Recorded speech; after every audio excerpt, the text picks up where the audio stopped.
ವಿಶ್ವರೂಪವನ್ನ ನೋಡಿದ ಬಳಿಕ ಅರ್ಜುನ ಮತ್ತೆ ಪ್ರಶ್ನೆ ಮಾಡ್ತಾ ಇದ್ದಾನೆ.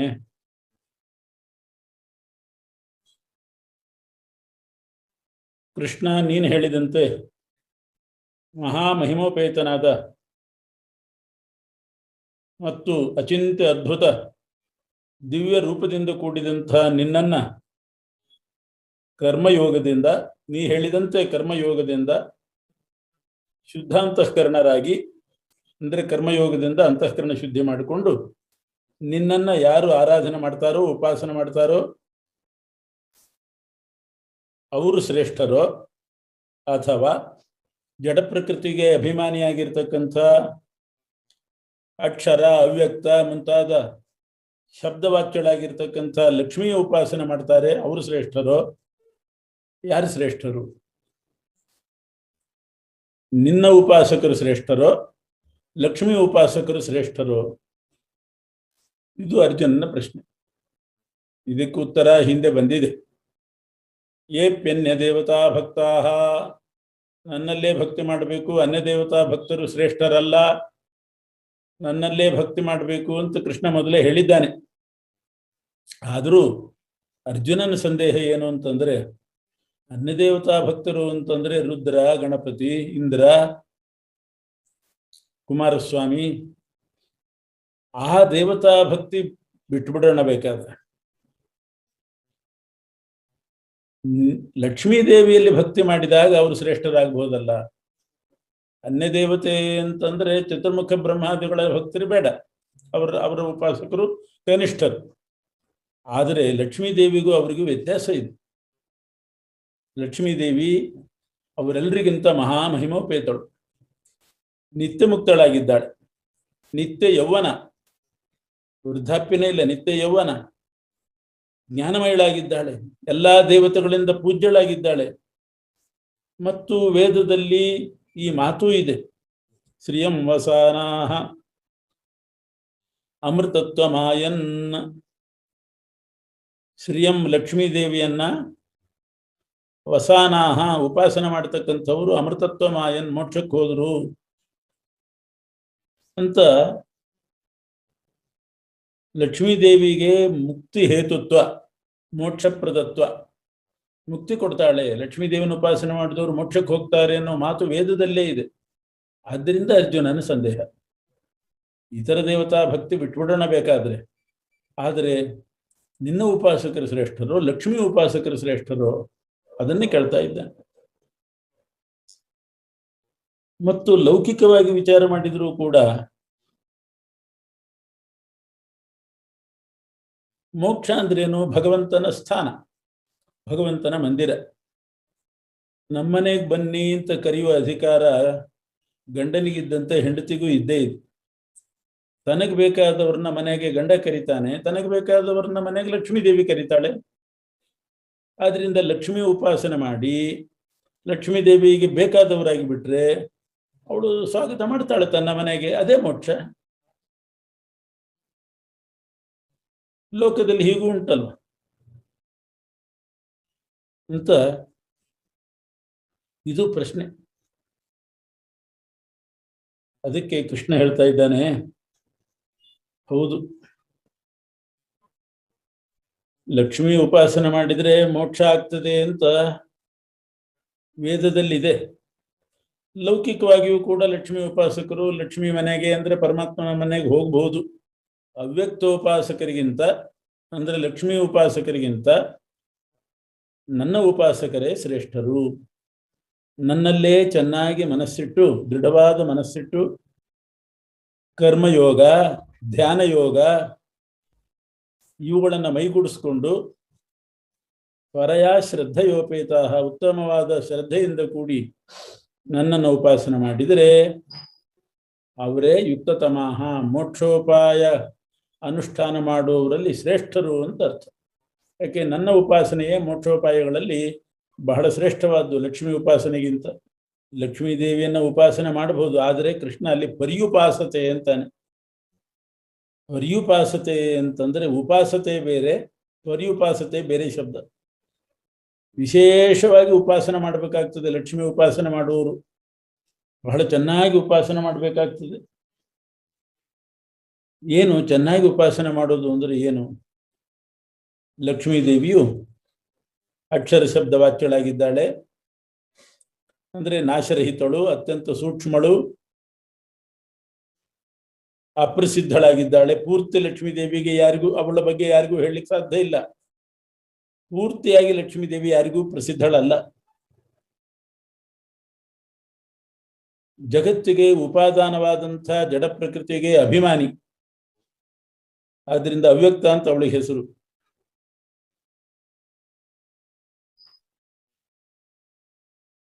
ಈ ರೀತಿ ಲಕ್ಷ್ಮೀ ದೇವಿಯನ್ನು ಉಪಾಸನೆ ಮಾಡಬೇಕು. ಮಾಡುವಾಗಲೂ ಕೂಡ ವಿಷ್ಣು ಭಕ್ತಿ ಇರಬೇಕು ಮಾಡುವವರಿಗೆ, ವಿಷ್ಣು ಸರ್ವೋತ್ತಮತ್ವ ಜ್ಞಾನ ಇರಬೇಕು, ವಿಷ್ಣು ಉಪಾಸನೆನೂ ಇರಬೇಕು. ಇದನ್ನೆಲ್ಲ ಇಟ್ಟುಕೊಂಡು ಶ್ರೀತತ್ವವನ್ನು ಉಪಾಸನೆ ಮಾಡಿದರೆ ಆವಾಗ ಮೋಕ್ಷ ಕೊಡ್ತಾಳೆ. ಆದರೆ ಇಷ್ಟು ಮಾತ್ರ ಸಾಲದು. ಲಕ್ಷ್ಮೀ ಪ್ರತ್ಯಕ್ಷಳಾಗಿ ನನ್ನ ಯಜಮಾನರನ್ನ, ನಾರಾಯಣನನ್ನ ಉಪಾಸನೆ ಮಾಡು ಅಂತ ಅಲ್ಲಿ ಕಳಿಸ್ತಾಳೆ. ಮತ್ತು ಲಕ್ಷ್ಮಿಯನ್ನು ಉಪಾಸನೆ ಮಾಡಬೇಕಾದ್ರೆ ಇಂದ್ರಿಯ ನಿಗ್ರಹ ವಿಶೇಷವಾಗಿ ಬೇಕು. ಸ್ತ್ರೀ ರೂಪ ಆದ್ರಿಂದ, ಅದು ಶ್ರೇಷ್ಠವಾದ ಸ್ತ್ರೀ ರೂಪ ಆದ್ರಿಂದ ಬಹಳ ವಿಶೇಷವಾದ ಇಂದ್ರಿಯ ನಿಗ್ರಹದಿಂದ ಉಪಾಸನೆ ಮಾಡಬೇಕಾಗ್ತದೆ. ಸುಂದರ ಸ್ತ್ರೀ ರೂಪ ಅದು. ಅದನ್ನು ಧ್ಯಾನ ಮಾಡುವಾಗ ವಿಕಾರ ಆಗುವ ಸಂಭವ ಇರ್ತದೆ. ಅದರಿಂದ ಅನರ್ಥ ಫಲ. ಅದಕ್ಕೆ ಅವಕಾಶ ಕೊಡದಂತೆ ಉಪಾಸನೆ ಮಾಡಬೇಕು. ಲಕ್ಷ್ಮಿಯನ್ನು ಉಪಾಸನೆ ಮಾಡುವಾಗ ಅವಳು ಸಂಪತ್ತಿಗೆ ಅಭಿಮಾನಿ. ಸಂಪತ್ತಿಗೆ ಅಭಿಮಾನಿ ಅಂತ ಉಪಾಸನೆ ಮಾಡಬೇಕು. ಸಂಪತ್ತಿಗೆ ಅಭಿಮಾನಿ ಅಂತ ಉಪಾಸನೆ ಮಾಡುವಾಗ ಭೌತಿಕ ಸಂಪತ್ತು ಬರ್ತದೆ, ಲೌಕಿಕ ಸಂಪತ್ತು ಸಾಕಷ್ಟು ಬಂದ್ಬಿಡ್ತದೆ. ಬಂದಾಗ ಆ ಲೌಕಿಕ ಸಂಪತ್ತು ತಲೆ ಕೆಡಿಸ್ತದೆ. ಹಣ ಇದೆ ಅಂತ ಹೇಳಿ ಯಾರನ್ನ ಬೇಕಾದ್ರೆ ತಿರಸ್ಕಾರ ಮಾಡ್ತಾನೆ. ಹಣ ಇದೆ ಅನ್ನೋ ಸಂಪತ್ತಿನ ಮದದಿಂದ, ಧನ ಮದದಿಂದ ಹಿಂಸೆ ನಡೀತದೆ. ಇವೆಲ್ಲ ನಡೆಯುವ ಸಂಭವ ಉಂಟು. ಮಾಡೇ ಮಾಡ್ತಾರೆ ಅಂತಲ್ಲ. ಧನದ ಮದದಿಂದ ಇನ್ನೊಬ್ಬರ ತಿರಸ್ಕಾರ, ಇನ್ನೊಬ್ಬರ ಹಿಂಸೆ, ಇವೆಲ್ಲ ನಡೀತದೆ. ಅವರ ಶಾಪಕ್ಕೆ ಗುರಿ ಆಗಬೇಕಾಗ್ತದೆ. ಆದ್ರಿಂದ ಸಮಲೋಷ್ಠಾಶ್ಮ ಕಾಂಚನ ಅಂತ ಹೇಳುವಂತೆ ಮಣ್ಣಿನ ಹೆಂಟೆ, ಕಲ್ಲು, ಬಂಗಾರ ಎಲ್ಲದರಲ್ಲಿಯೂ ಸಮಬುದ್ಧಿ ಇರಬೇಕಾಗ್ತದೆ. ಪ್ರಾಣಿಗಳ ಹಿತದಲ್ಲಿ ಆಸಕ್ತನಾಗಿರ್ಬೇಕಾಗ್ತದೆ. ಧನ ಬಂದ ಕೂಡಲೇ ಸಣ್ಣವರು ಕಾಣೋದೇ ಇಲ್ಲ, ತಲೆ ಮೇಲಕ್ಕೆ ಹೋಗ್ತದೆ. ಕೆಳಗಿನವರು ಕಾಣೋದೇ ಇಲ್ಲ, ತಲೆ ಬಗ್ಗೋದೇ ಇಲ್ಲ. ಇಂಥವೆಲ್ಲ ಅನರ್ಥ ಆಗುವ ಸಂಭವ ಉಂಟು. ಬಹಳ ಜಾಗರೂಕರಾಗಿ ಸಂಪತ್ತು ಬಂದಾಗ ಲಕ್ಷ್ಮಿ ಉಪಾಸನೆ ಮಾಡಬೇಕಾಗ್ತದೆ. ಮೊದಲು ಲಕ್ಷ್ಮಿ ಉಪಾಸನೆ ಸ್ವಲ್ಪ ಮಾಡಿ, ಅದು ಏನು ಅದಕ್ಕಿಂತ ಮುಂಚೆ ಪರಮಾತ್ಮನ ಉಪಾಸನೆ ಮಾಡಬೇಕು. ಹರಿಸರ್ವೋತ್ತಮತ್ವ ಜ್ಞಾನ ಬೇಕು, ಭಗವಂತನ ಉಪಾಸನೆ ಸ್ವಲ್ಪ ಬೇಕು. ಪೂರ್ತಿ ಬಿಟ್ಟುವರೇ ಲಕ್ಷ್ಮಿ ಉಪಾಸನೆ ಸಾಧ್ಯ ಇಲ್ಲ. ಸ್ವಲ್ಪ ಭಗವಂತನ ಉಪಾಸನೆ ಮಾಡಬೇಕು. ಆಮೇಲೆ ವಿಶೇಷವಾಗಿ ಲಕ್ಷ್ಮಿ ಉಪಾಸನೆ, ಮತ್ತೆ ಪರಮಾತ್ಮನ ಉಪಾಸನೆ ಮಾಡಿಯೇ ಮೋಕ್ಷಕ್ಕೆ ಹೋಗ್ಬೇಕಾಗ್ತದೆ. ಇದು ಬಹಳ ವಿಳಂಬದ ಮಾರ್ಗ. ಬಹಳ ನಿಧಾನವಾಗಿ ಮೋಕ್ಷ ಆಗ್ತದೆ. ಬಹಳ ವಿಳಂಬ ಆಗ್ತದೆ ಮೋಕ್ಷ ಈ ಮಾರ್ಗ. ಅದಕ್ಕಿಂತ ಲಕ್ಷ್ಮೀಪತಿ ಅಂತ ತಿಳ್ಕೊಂಡು ಲಕ್ಷ್ಮೀಪತಿಯಾದ ಭಗವಂತನನ್ನ ಉಪಾಸನೆ ಮಾಡಿಬಿಟ್ರೆ ಬಹಳ ಬೇಗ ಸಿದ್ಧಿ ಆಗ್ತದೆ.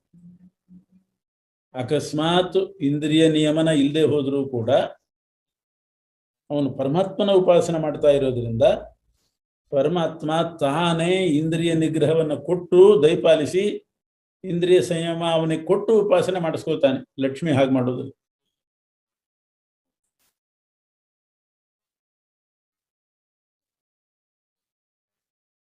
ಇವೆಲ್ಲ ಬಹಳ ಕ್ಲೇಶ ಲಕ್ಷ್ಮಿ ಉಪಾಸನೆ ಮಾರ್ಗದಲ್ಲಿ. ಅಂತೂ ಲಕ್ಷ್ಮಿ ಉಪಾಸನೆ ಮಾಡಿದ್ರು ಹೋಗೋದು ಪರಮಾತ್ಮನ ಹತ್ರನೇ ಹೋಗ್ತಾರೆ. ಆದ್ರೆ ಲಕ್ಷ್ಮಿ ಉಪಾಸನ ದ್ವಾರ ಪರಮಾತ್ಮನ ಹತ್ರ ಹೋಗೋದೇನಿದೆ ಅದು ಬಹಳ ದುಃಖಕರ ಮತ್ತು ವಿಳಂಬ.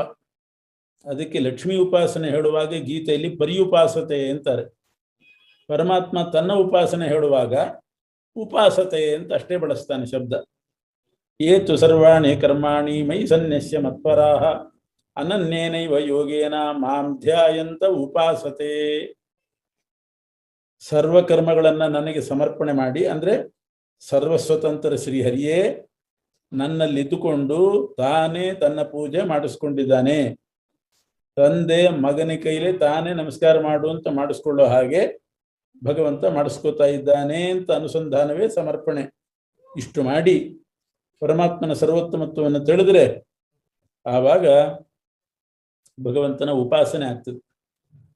ಪರಮಾತ್ಮನನ್ನಾದ್ರೆ ಉಪಾಸನೆ ಮಾಡಿದರೆ ಸಾಕು, ಲಕ್ಷ್ಮೀ ದೇವಿಯನ್ನ ಮಾಡುವಾಗ ಪರ್ಯುಪಾಸನೆ ಮಾಡಬೇಕಾಗ್ತದೆ. ಇದೇ ವ್ಯತ್ಯಾಸ.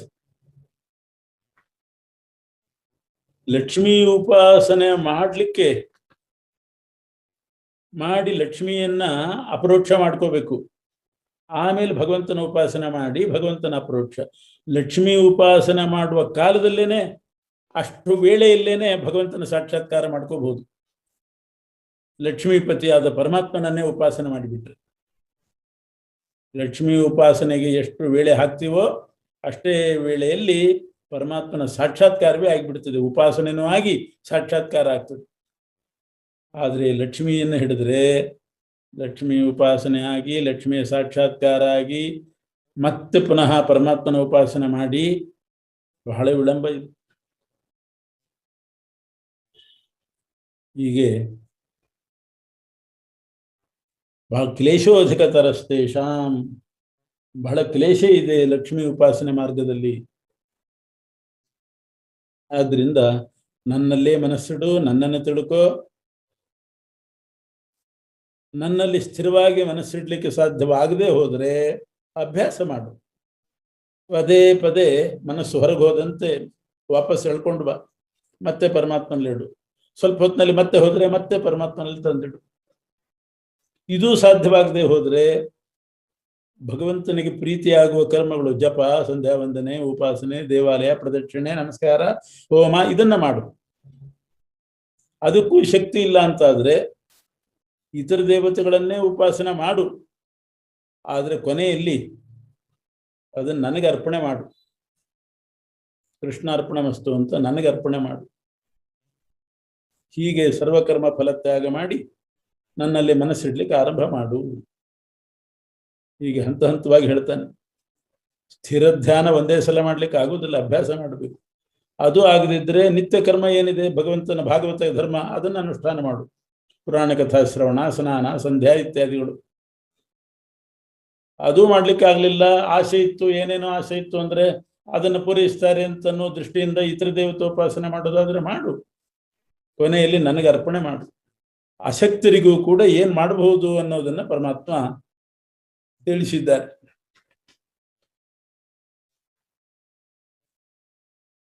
ಆದ್ರಿಂದ ಲಕ್ಷ್ಮೀ ಉಪಾಸನೆಗಿಂತ ಭಗವಂತನ ಉಪಾಸನೆ ಶ್ರೇಷ್ಠ.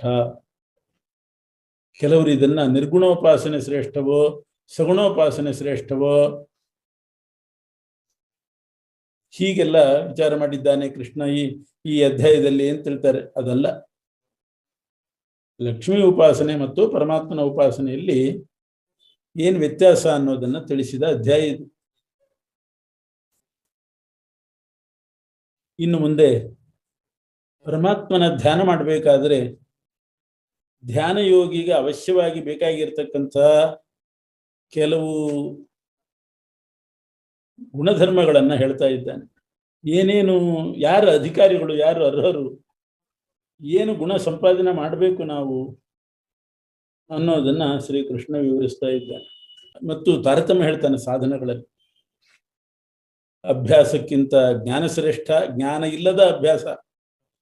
ಪರಮಾತ್ಮನಲ್ಲಿ ಮನಸ್ಸಿಡುವ ಅಭ್ಯಾಸ, ಜ್ಞಾನ ಇಲ್ಲ, ಸುಮ್ಮನೆ ಪರಮಾತ್ಮನಲ್ಲಿ ಮನಸ್ಸಿಡುವ ಅಭ್ಯಾಸಕ್ಕಿಂತ ಜ್ಞಾನ ಶ್ರೇಷ್ಠ. ಜ್ಞಾನಕ್ಕಿಂತ ಜ್ಞಾನಪೂರ್ವಕವಾದ ಧ್ಯಾನ ಶ್ರೇಷ್ಠ. ಜ್ಞಾನಪೂರ್ವಕವಾದ ಧ್ಯಾನ, ಆ ಧ್ಯಾನ ಸಕಾಮವಾದರೆ ಕನಿಷ್ಠ ಆಗಿಬಿಡ್ತದೆ. ಸಕಾಮ ಧ್ಯಾನಕ್ಕಿಂತ ನಿಷ್ಕಾಮ ಧ್ಯಾನ ಶ್ರೇಷ್ಠ. ನಿಷ್ಕಾಮ ಧ್ಯಾನಕ್ಕಿಂತ ಅಪರೋಕ್ಷ ಜ್ಞಾನ ಶ್ರೇಷ್ಠ, ಅಂದ್ರೆ ಸಾಕ್ಷಾತ್ಕಾರ. ಅದಕ್ಕಿಂತ ಶ್ರೇಷ್ಠವಾದದ್ದು ಮೋಕ್ಷ. ಇನ್ನು ಯಾವ ಗುಣಧರ್ಮಗಳನ್ನ ಅಳವಡಿಸ್ಕೊಳ್ಬೇಕು ಧ್ಯಾನ ಮಾಡುವವನು? ಅದ್ವೇಷ್ಟ, ಸರ್ವಭೂತಾನಾಂ, ಪರಮಾತ್ಮನ ಮಕ್ಕಳಂತೆ ಇರತಕ್ಕಂಥ ಯಾವ ಪ್ರಾಣಿಗೂ ಕೂಡ ದ್ವೇಷ ಮಾಡಿಕೊಡುದು, ಅಪ್ರಿಯವಾದದ್ದನ್ನ ಮಾಡಬಾರ್ದು. ಮೈತ್ರ, ಎಲ್ಲರಲ್ಲಿಯೂ ಮೈತ್ರಿಯನ್ನ ಇಟ್ಕೊಂಡಿರ್ಬೇಕು. ಮೈತ್ರಿ ಅಂತಂದ್ರೆ ಯಾರು ಪ್ರವೃತ್ತಿ ಮಾಡುವಾಗ ಏನು ಕ್ಲೇಶ ಆಗಬಹುದು ಅನ್ನೋದು ನಮಗೆ ಗೊತ್ತಿದ್ರೆ ಅವರಿಗೆ ಅದನ್ನು ತಿಳಿಸ್ಬೇಕು. ನೋಡು, ಈ ಮಾರ್ಗದಲ್ಲಿ ಹೋದರೆ ಮುಂದೆ ಕಳ್ಳರಿದ್ದಾರೆ, ದರೋಡೆ ಮಾಡುವವರಿದ್ದಾರೆ, ಬಹಳ ಆಪತ್ತಿದೆ ಅಂತ ಎಚ್ಚರಿಸಿ ತಿಳಿಸಿ ಅದರಿಂದ ನಿವೃತ್ತಿಗೊಳಿಸ್ಬೇಕು. ಇಂಥ ಮಾರ್ಗಕ್ಕೆ ಹೋಗಬೇಡ ಅಂತ ತಪ್ಪಿಸಿ ಅವರನ್ನು ರಕ್ಷಣೆ ಮಾಡಬೇಕು. ಇದಕ್ಕೆ ಮೈತ್ರಿ ಅಂತ ಕರೀತಾರೆ. ಮಿತ್ರ ಅಂದ್ರೆ ಅಂಥವನು, ಮೈತ್ರಿ ಅಂದ್ರೆ ಇದು. ಎಲ್ಲಿ ಕ್ಲೇಶ ಆಗ್ತದೆ ಅನ್ನುವಂಥ ಕ್ಲೇಶದ ಸ್ಥಳವನ್ನ ನಿರೂಪಿಸಿ ಅದರಿಂದ ಅವರನ್ನು ರಕ್ಷಣೆ ಮಾಡಬೇಕು. ಹೋಗ್ಲಿ, ಅವನು ಬೀಳ್ಲಿ, ನಾವು ನೋಡಿ ನಗೋಣಂತೆ ಅಂತ ಇನ್ನೊಬ್ರು ದುರ್ಮಾರ್ಗಕ್ಕೆ ಹೋಗ್ತಾ ಇದ್ದದನ್ನ ನೋಡಿ ನೋಡಿ ಗೊತ್ತಿದ್ದು ಸುಮ್ಮನೆ ಇದ್ದು ಸಂತೋಷ ಪಡುವವರು ಇರ್ತಾರೆ. ಅದಲ್ಲ, ಅದು ಧ್ಯಾನ ಮಾರ್ಗಕ್ಕೆ ಉಪಯೋಗ ಬಿಡೋದಿಲ್ಲ, ಅದು ವಿರೋಧಿಯಾಗಿ ಬಿಡ್ತದೆ. ಧ್ಯಾನವೇ ಕೈಗೂಡೋದಿಲ್ಲ ಅಂಥವ್ರಿಗೆ. ಅದರಿಂದ ಜನರು ತಪ್ಪು ದಾರಿಗೆ ಹೋಗುವಾಗ ಅದನ್ನ ತಿದ್ದಿ ಅಥವಾ ತಿಳಿಸಿ ರಕ್ಷಣೆ ಮಾಡಬೇಕು. ಕರುಣಯೇ ವಚ, ಕೃಪಾ ಇರಬೇಕು. ದೀನರ ಮೇಲೆ, ದಲಿತರ ಮೇಲೆ, ರೋಗಿಗಳ ಮೇಲೆ ಕೃಪಾ ಇರಬೇಕು. ಅವರಿಗೆ ಅವರ ದುಃಖವನ್ನ ನೋಡಿ ನಮ್ಮ ಹೃದಯ ಕರಗಬೇಕು, ಅವರಿಗೆ ಸಹಾಯ ಮಾಡೋಣ ಅಂತ ಅನಿಸ್ಬೇಕು. ನಿರ್ಮಮೋ ನಿರಹಂಕಾರ, ನಿರ್ಮಮ, ನನ್ನದು ಇದೆಲ್ಲ ನಂದು ಅನ್ನುವಂಥ ಸ್ವಾತಂತ್ರ್ಯ ಬುದ್ಧಿಯನ್ನ ಬಿಟ್ಟಿರ್ಬೇಕು. ನಿರಹಂಕಾರ,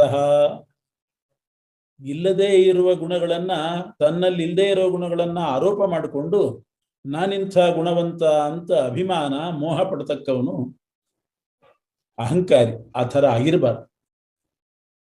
ನಮ್ಮಲ್ಲಿ ಇಲ್ಲದೆ ಇದ್ದ ಗುಣಗಳನ್ನ ನಮ್ಮಲ್ಲಿ ಇದೆ ಅಂತ ಚಿಂತನೆ ಮಾಡಿಕೊಂಡು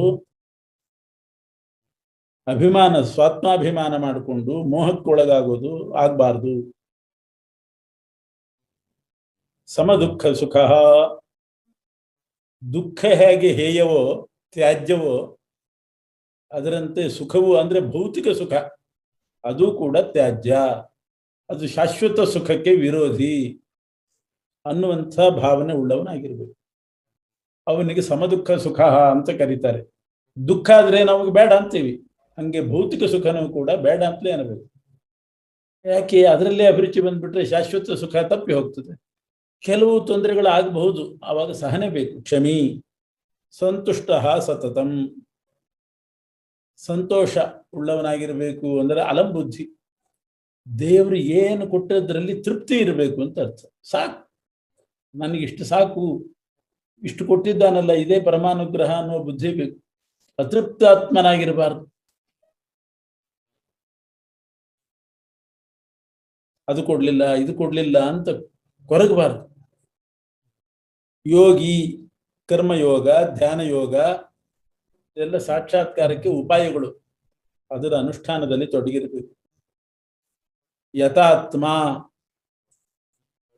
ಮನಸ್ಸು ಭೋಗ ಸಾಮಗ್ರಿ ಕಡೆನೇ ಹೋಗ್ತಾ ಇರ್ತದೆ, ಅದರ ಸ್ವಭಾವ ಅದು.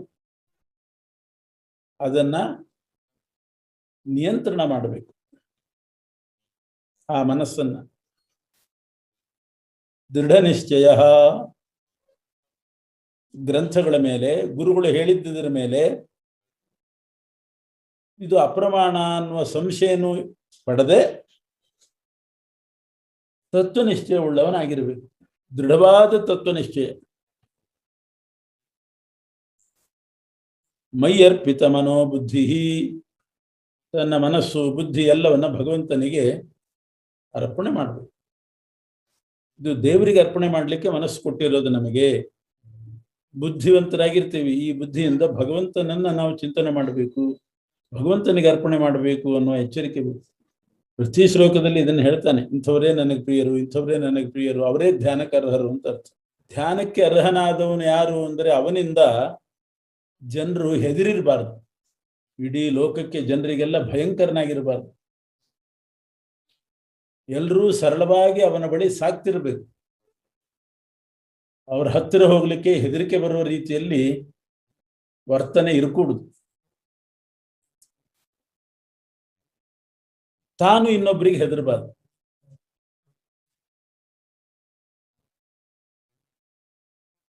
ಇನ್ನೊಬ್ರಿಗೆ ಹೆದರಬಾರ್ದು ಅಂತಂದ್ರೆ ಪರಮಾತ್ಮನಿಗೆ ಹೆದರಬಾರ್ದು ಅಂತ ಅರ್ಥ ಅಲ್ಲ. ಯಾರಿಗೂ ಭಯ ಪಡಬಾರ್ದು, ಯಾವ ಭಯನೂ ಇಟ್ಕೊಂಡಿರಬಾರ್ದು ಅಂತಂದ್ರೆ ಸ್ವಚ್ಛಂದವಾಗಿರ್ಬೇಕು ಅಂತ ಆಗ್ತದೆ. ಇವತ್ತು ಮನುಷ್ಯ ಸ್ವಚ್ಛಂದವಾಗಿಲ್ಲ. ಯಾಕಿಲ್ಲ ಅಂದ್ರೆ ಸ್ವಲ್ಪ ಭಯ ಅನ್ನೋದಿದೆ. ಯಾರೇನ್ ಮಾಡ್ತಾರೋ, ಯಾರೇನಂತಾರೋ, ಅಥವಾ ಪರಲೋಕದಲ್ಲಿ ಏನು ಅನಾಹುತ ಆಗ್ತದೋ, ನಮಗೆ ಮುಂದೆ ನಾಳೆ ನಾಡ್ದು ಏನು ಅನಾಹುತ ಆಗ್ತದೋ ಅನ್ನುವ ಭೀತಿಯಿಂದಲೇನೆ ಅನೇಕ ತಪ್ಪುಗಳನ್ನು ನಾವು ನಿಲ್ಲಿಸಿದ್ದೇವೆ. ಎಷ್ಟೋ ಅಧರ್ಮ ಕಾರ್ಯಗಳನ್ನ, ಎಷ್ಟೋ ತಪ್ಪು ನಡವಳಿಕೆಗಳನ್ನ ತಡೆದು ಹಿಡಿದು ನಿಲ್ಲಿಸಿದ್ದೇವೆ. ಯಾಕೆ? ಭಯದಿಂದ. ಯಾರಿಗೂ ಭಯಪಡಬಾರ್ದು, ಯಾವುದಕ್ಕೂ ಭಯಪಡಬಾರ್ದು. ತಾನು ಇನ್ನೊಬ್ರಿಗೆ ತಾನು ಭಯಂಕರನಾಗಬಾರ್ದು, ಸರಿ. ಇನ್ನೊಬ್ರಿಗೆ ಇವನು ಹೆದರಲೇಬಾರ್ದು ಯಾರಿಗೂ ಕೂಡ ಅಂತಂದ್ರೆ ಸ್ವಚ್ಛಂದ ಪ್ರವೃತ್ತಿ ಆಗ್ತದಲ್ಲ. ಅವಾಗ ಆತ್ಮೋದ್ಧಾರ ಹೇಗೆ ಅಂದ್ರೆ ಕೃಷ್ಣನ ಅಭಿಪ್ರಾಯ ಹೀಗೆ: ನಾವು ಮಾಡೋ ಪ್ರಯತ್ನ ಎಲ್ಲ ಮಾಡಬೇಕು.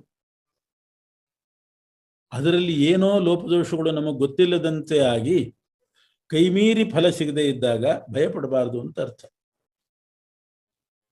ಅಷ್ಟೇ ಹೊರತು ಪ್ರಯತ್ನನೇ ಮಾಡಬಾರ್ದು, ಸುಮ್ಮನೆ ಕೂಡ್ಬಹುದು ಅಂತ ಅರ್ಥ ಅಲ್ಲ. ಅದಕ್ಕೆ ಎಷ್ಟೋ ಪ್ರಯತ್ನ ಮಾಡುವಾಗ ಅನರ್ಥವೂ ಆಗ್ತದೆ, ಕೈಮೀರಿ ಆಗ್ತದೆ ಅಂತ ಮೊದಲೇ ಭಯಪಟ್ಟು ಸುಮ್ಮನೆ ಕೂಡಬಾರ್ದು. ಭಗವಂತನ ಭಯ ಇರಬೇಕು, ಮೃತ್ಯು ಭಯ ಇರಬೇಕು, ನರಕಾದಿ ಅನರ್ಥಗಳ ಭಯ ಬೇಕೇ ಬೇಕು. ಆ ಭಯ ಇರಬಾರ್ದು ಅಂತ ಅರ್ಥ ಅಲ್ಲ. ಸನ್ಮಾರ್ಗದಲ್ಲಿ ಹೋಗುವಾಗಲೂ ಕೆಲವು ಹೆದರಿಸ್ತಾರೆ. ಆವಾಗ ನಾವು ತತ್ವನಿಷ್ಠೆಯಿಂದ ಹೆದರಬಾರ್ದು. ನಮ್ಮನ್ನು ದಾರಿ ತಪ್ಪಿಸ್ಲಿಕ್ಕೆ ನೋಡ್ತಾರೆ, ಆವಾಗ ಹೆದರಬಾರ್ದು. ಭಯ ಅನ್ನೋದಕ್ಕೆ ಇನ್ನೊಂದು ಅರ್ಥ ಇದೆ, ಮನಶ್ಚಾಂಚಲ್ಯ. ಯಾರ್ಯಾರೋ ಏನೇನೋ ಬಂದು ಮನಸ್ಸು ಕೆಡಿಸ್ತಾರೆ, ಆ ಚಾಂಚಲ್ಯ ಹೋಗ್ಬೇಕು, ಅದು ಅರ್ಥ. ನಾವೇನಾದ್ರೂ ತಪ್ಪು ಮಾಡುವಾಗ ಆ ಭಯ ಇರಲೇಬೇಕು. ಅದರಿಂದ ಇನ್ನೊಬ್ಬರಿಂದ ಹೆದರಬಾರದು ಅಂತಂದ್ರೆ ಸನ್ಮಾರ್ಗಕ್ಕೆ ಹೋಗುವಾಗ ಕೆಲವರು ಇವರನ್ನು ತಪ್ಪಿಸೋಣ ಅಂತ ಹೇಳಿ ಹೆದರಿಸ್ಲಿಕ್ಕೆ ಬರ್ತಾರೆ, ಅಷ್ಟೇನೆ. ಏನೋ ಮಾಡೋದಿಲ್ಲ, ಸುಮ್ಮನೆ ಹೆದರಿಸ್ತಾರೆ. ನಾವು ಗಟ್ಟಿ ನಿಂತರೆ ತಾವೇ ವಾಪಸ್ ಹೋಗ್ತಾರೆ. ಒಬ್ಬ ಸಣ್ಣ ಹುಡುಗನ ಹತ್ರ ಏನೋ ಅವನು ಪದಾರ್ಥಗಳು ತಿಂಡಿ ಅದು ತಿನ್ನುವಾಗ ಒಬ್ಬ ರಾಕ್ಷಸ ಬಂದು ಕೊಂದ್ಬಿಡ್ತೀನಿ ನೋಡು ಕೊಡು ಅಂತ ಇದ್ನಂತೆ. ಇವನ್ ಪಾಪ ಹೆದರ್ಕೊಂಡು ಕೊಟ್ಟು ಬಿಡ್ತಿದ್ದ. ಒಂದ್ಸಲ ಅವನು ಬಂದು ಈ ತರ ಹೆದರಿಸಿದಾಗ ಕೊಂದ್ಬಿಡೋ ಅಂದ್ಬಿಟ್ನಂತೆ. ಕೊಲ್ಲೋ ಅಂದ. ಏನ್ ಕೊಲ್ತಾನೆ? ಅವನಿಗೆ ಧೈರ್ಯ ಇಲ್ಲ, ಸುಮ್ಮನೆ ಹೆದರ್ಸೋದಷ್ಟೇ, ವಾಪಸ್ ಹೋದು. ಹೀಗೆ ಮೇಲ್ನೋಟಕ್ಕೆ ಭಯಪಡಿಸೋರು ಇರ್ತಾರೆ, ಅಂಥವ್ರಿಗೆ ಭಯಪಡಬಾರ್ದು. ನಮ್ಮ ತತ್ವನಿಷ್ಠೆಯಿಂದ ಪರಮಾತ್ಮ ಇದ್ದೇ ಇದ್ದಾನೆ ರಕ್ಷಕ ಅನ್ನೋ ವಿಶ್ವಾಸದಿಂದ ನಮ್ಮ ಮಾರ್ಗದಲ್ಲಿ ನಾವು ಹೋಗ್ಬೇಕು. ಕೆಲವರಿಗೆ ಅದೇ ವಿಶ್ವಾಸ ಇಲ್ಲದೆ ಭಯಪಡ್ತಾರೆ. ಪರಮಾತ್ಮ ರಕ್ಷಕ ಇದ್ದಾನೆ ಅಂತ ವಿಶ್ವಾಸ ಇಲ್ಲದೆ ಪರಮಾತ್ಮನನ್ನ ಮರೆತು ನಾಳೆ ಏನಾಗ್ತದೋ ನಾಡ್ದು ಏನಾಗ್ತದೋ ಅಂತ ಹೇಳಿ ನಮ್ಮನ್ನ ನಾವು ರಕ್ಷಣೆ ಮಾಡ್ಕೋತೇವೆ ಅಂತ, ನಾಳೆ ನಾಡ್ದು ಏನಾಗ್ತದೋ ಅಂತ ಅನ್ನೋ ಭಯ ಅದಲ್ಲ. ಪರಮಾತ್ಮ ಇದ್ದಾನೆ. ತ್ರಾತಾಸ್ಮದೀಯ ವಿಮರ್ಶೆಯೇನ ಕಿಯಾನಿ ಅರ್ಥ ಅಂತಾರೆ. ಆ ನಂಬಿಕೆ ಬೇಕು. ಆ ಟೈಮಿಗೆ ಏನಾದ್ರೂ ಮಾಡ್ತಾನೆ ಪರಮಾತ್ಮ. ಆದ್ರಿಂದ ಇನ್ನೊಬ್ಬರಿಗೆ ಹೆದರಬಾರದು ಅಂತಂದ್ರೆ ನಮ್ಮನ್ನ ಸನ್ಮಾರ್ಗದಿಂದ ವಿಚಲಿತಗೊಳಿಸ್ತಾರಲ್ಲ ಅವರಿಗೆ ಹೆದರಬಾರದು. ಭಯ ಭಕ್ತಿ ಇರಲೇಬೇಕು ಅಂತಾರೆ. ಕೆಟ್ಟ ಕೆಲಸ ಮಾಡುವಾಗ ದೊಡ್ಡವರಿಗೆ ಮುಖ ತೋರಿಸಲಿಕ್ಕೆ ನಾಚಿಕೆ ಆಗ್ತದೆ, ಭಯವಿರ್ತದೆ. ಅಂಥ ಭಯ ಬೇಕು. ಭಗವಂತ ರಕ್ಷಣೆ ಮಾಡೋದಾದ್ರೆ ಮಾಡ್ಲಿ ಅಂತ ಕೆಲವರು ಸುಮ್ಮನೆ ಕೂಡೋದು ಉಂಟು, ಅದು ಸರಿಯಲ್ಲ. ಪರಮಾತ್ಮ ರಕ್ಷಣೆ ಮಾಡೋದು ಅಂದ್ರೆ ಏನು? ಶ್ರುತಿ ಸ್ಮೃತಿ ಹರೇರಾಜ್ಞೆ, ವೇದದ ಮೂಲಕ ಸ್ಮೃತಿ ಗ್ರಂಥಗಳ ಮೂಲಕ ಹೀಗೆ ನಡ್ಕೊಳ್ರಿ ಅಂತ ಮಾರ್ಗದರ್ಶನ ಮಾಡಿ ರಕ್ಷಣೆ ಮಾಡಿದ್ದಾನೆ. ಅದರ ಪ್ರಕಾರ ನಡ್ಕೊಂಡು ಹೋದ್ರೆ ಸುರಕ್ಷಿತವಾಗಿರ್ತೇವೆ. ರಕ್ಷಣೆ ಮಾಡ್ತಾನೆ, ದನ ಕಾಯುವವನ ಹಾಗೆ ಕೋಲ್ ಹಿಡ್ಕೊಂಡು ಹಿಂದಿದ್ದೇ ಇರ್ತಾನೆ ಅಂತ ಆ ಥರ ಅಲ್ಲ. ನಮಗೆ ಶ್ರುತಿ ಸ್ಮೃತಿಗಳ ಮೂಲಕ, ಬುದ್ಧಿಯ ಮೂಲಕ ರಕ್ಷಣೆ ಕೊಡ್ತಾ ಇದ್ದಾನೆ. ಅದನ್ನ ನಾವು ಆ ವೇದ ಸ್ಮೃತಿ ಗ್ರಂಥಗಳ ಆಧಾರದ ಮೇಲೆ ಸನ್ಮಾರ್ಗದಲ್ಲಿ ನಡೆದ್ರೆ ಆವಾಗ ದೇವ್ರ ರಕ್ಷಕ ಅಂತ ಅಭಿಪ್ರಾಯ. ಹರ್ಷ, ಅಮರ್ಷ, ಭಯ, ಉದ್ವೇಗ ಇವುಗಳು ಇರ್ಕೂಡುದು. ಅಂಥವನು ಧ್ಯಾನಕ್ಕೆ ಅರ್ಹ, ಭಗವಂತನಿಗೆ ಪ್ರಿಯ. ಹರ್ಷ ಇರಕೂಡುದು ಅಂದ್ರೆ ಏನು ಅಂದ್ರೆ ಮದದಿಂದ ಅಧರ್ಮದ ಕಡೆ ಹೋಗೋದಕ್ಕೆ ಇಲ್ಲಿ ಹರ್ಷ ಅಂತ ಹೆಸರು. ಮದದಿಂದ ಅಧರ್ಮದ ಕಡೆ ಮನಃಪ್ರವೃತ್ತಿ ಆಗಬಾರ್ದು. ಹರ್ಷ. ಅಮರ್ಷ ಅಂದ್ರೆ ರೋಷ, ಸಜ್ಜನರ ಮೇಲೆ ರೋಷ ಮಾಡಬಾರ್ದು. ಉದ್ವೇಗ ಅಂದ್ರೆ ಮನಸ್ಸಿನ ಚಾಂಚಲ್ಯ, ಅದು ಇರಕೂಡುದು. ಭಯ ಇರಕೂಡುದು. ಅವನು ಪ್ರಿಯನಾಗ್ತಾನೆ. ಅನಪೇಕ್ಷ, ಭಗವತ್ ಪ್ರೀತಿ ಬಿಟ್ಟು ಇನ್ಯಾವ ಫಲದ ಅಪೇಕ್ಷೆ ಇರಕೂಡುದು. ಇಡೀ ನಮ್ಮ ಜೀವನದಲ್ಲಿ ದೇವರು ಪ್ರೀತನಾಗ್ಲಿ, ವಿಷ್ಣುರ್ ಮೇ ಪ್ರಿಯತಾಮಿತಿ, ಇದೇ ಕ್ಷಣ ಪ್ರವೃತ್ತಿಯಲ್ಲಿಯೂ ಕೂಡ ದೇವರು ಪ್ರೀತನಾಗಬೇಕು, ವಿಷ್ಣು ಪ್ರೀತನಾಗಬೇಕು. ಅವನ ಪ್ರೀತಿಗೆ ಏನ್ ಮಾಡಬೇಕು ಅದನ್ನು ಮಾಡ್ತಾ ಹೋಗ್ಬೇಕು. ದಕ್ಷ ಶುಚಿ ಅಂದ್ರೆ ಹೊರಗಡೆ ಶುದ್ಧಿ, ಅಂತಃಕರಣ ಶುದ್ಧಿ ಎರಡನ್ನೂ ಇಟ್ಟುಕೊಂಡಿರ್ಬೇಕು. ದಕ್ಷ, ಭಗವಂತನ ಕರ್ಮಗಳನ್ನು ಮಾಡೋದರಲ್ಲಿ ಸಾಮರ್ಥ್ಯ, ಒಳ್ಳೆ ಚುರುಕಾಗಿರ್ಬೇಕು ಅಂತ ಅರ್ಥ. ಅದರಲ್ಲಿ ಉದಾಸೀನ ಮಾಡದೆ ಚುರುಕಾಗಿ ಪ್ರವೃತ್ತಿ ಮಾಡಬೇಕು. ಉದಾಸೀನ, ನಿಷಿದ್ಧ ಕರ್ಮ ಮಾಡೋದರಲ್ಲಿ ಉದಾಸೀನನಾಗಬೇಕು. ಅವರು ಇವರು ಮಾಡ್ತಿರ್ತಾರೆ, ನಾವು ದೂರ ಇರಬೇಕು. ಗತವ್ಯಥ, ಯಾರಾದರೂ ನಮಗೆ ಅಪಕಾರ ಮಾಡಿದರೆ ಮನಸ್ಸಿನ ಕ್ಲೇಶ ಪಡಬಾರದು. ಯಾವುದೋ ಜನ್ಮಾಂತರದ ನಮ್ಮ ಪಾಪದಿಂದ ದೇವರು ಅವರಲ್ಲಿ ನಿಂತುಕೊಂಡು ನಮಗೆ ಅಪಕಾರ ಮಾಡಿಸಿದ್ದಾನೆ, ಅವ್ರಿಗೇನೋ ಫಲ ಕೊಡ್ಬೇಕಾಗಿರ್ತದೆ, ಅವ್ರಿಗೂ ಕೊಡ್ತಾನೆ ಅಂತ ಈ ಭಾವನೆಯಿಂದ ನಾವು ವ್ಯಥೆ ಪಡಬಾರ್ದು. ಮೇಲ್ನೋಟಕ್ಕೆ ಏನು ಕಾಣಿಸ್ತದೆ ಅಂದ್ರೆ ಯಾವ ಕೆಲಸನೂ ಮಾಡಬಾರ್ದು ಅಂತ ಅನಿಸ್ತದೆ. ಅದಲ್ಲ ಸರ್ವಾರಂಭ ಪರಿತ್ಯಾಗಿ ಎಂದು. ಅವೈಷ್ಣವ, ವಿಷ್ಣು ಪ್ರೀತಿಕರವಲ್ಲದ ಯಾವ ಕೆಲಸನೂ ಮಾಡ್ಕೂಡು, ಅದನ್ನು ಬಿಟ್ಟಿರ್ಬೇಕು. ಅಥವಾ ಯಾವುದೇ ಕರ್ಮ ಮಾಡುವಾಗ ಅಭಿಮಾನವನ್ನ ತ್ಯಾಗ ಮಾಡಿರ್ಬೇಕು. ಅವನು ಸರ್ವಾರಂಭ ಪರಿತ್ಯಾಗಿ, ಎರಡನೇ ಅರ್ಥ. ಮೂರನೇ ಅರ್ಥ, ಸರ್ವಾರಂಭ ಫಲದ ಪರಿತ್ಯಾಗ ಮಾಡಿರ್ಬೇಕು, ಫಲದ ಆಸೆ ಬಿಟ್ಟಿರ್ಬೇಕು, ಅದು ಮೂರನೇ ಅರ್ಥ. ನಾಲ್ಕನೇ ಅರ್ಥ, ಎಲ್ಲಾ ಕರ್ಮ ಮಾಡಿ ಕೊನೆಗೆ ಅದನ್ನು ದೇವರಿಗೆ ಅರ್ಪಣೆ ಮಾಡಬೇಕು, ಅದೇ ಪರಿತ್ಯಾಗ ಅಂದ್ರೆ. ಅರ್ಪಣೆ ಮಾಡೋದು ಅಂತ ಅರ್ಥ ಪರಿತ್ಯಾಗ ಅಂದ್ರೆ. ಹಿಂದೆ ಹೇಳಿದ್ರು ಹರ್ಷಾಮರ್ಷಗಳನ್ನೆಲ್ಲ ಬಿಡಬೇಕು ಅಂತ. ಆದ್ರೆ ಹರ್ಷಾಮರ್ಷ ಬಿಡಬೇಕು ಅಂತಂದ್ರೆ ಒಂದ್ಸಲ ಬಿಡಬೇಕು ಅಂತ ಅರ್ಥ ಅಲ್ಲ, ಯಾವತ್ ಜೀವನ್ ಬಿಡಬೇಕು, ಇಡೀ ಜೀವನ ತುಂಬ ಬಿಡಬೇಕು ಅನ್ನೋದಕ್ಕೆ ಮತ್ತೆ ಅದನ್ನೇ ಹೇಳ್ತಿದ್ದಾನೆ ಕೃಷ್ಣ.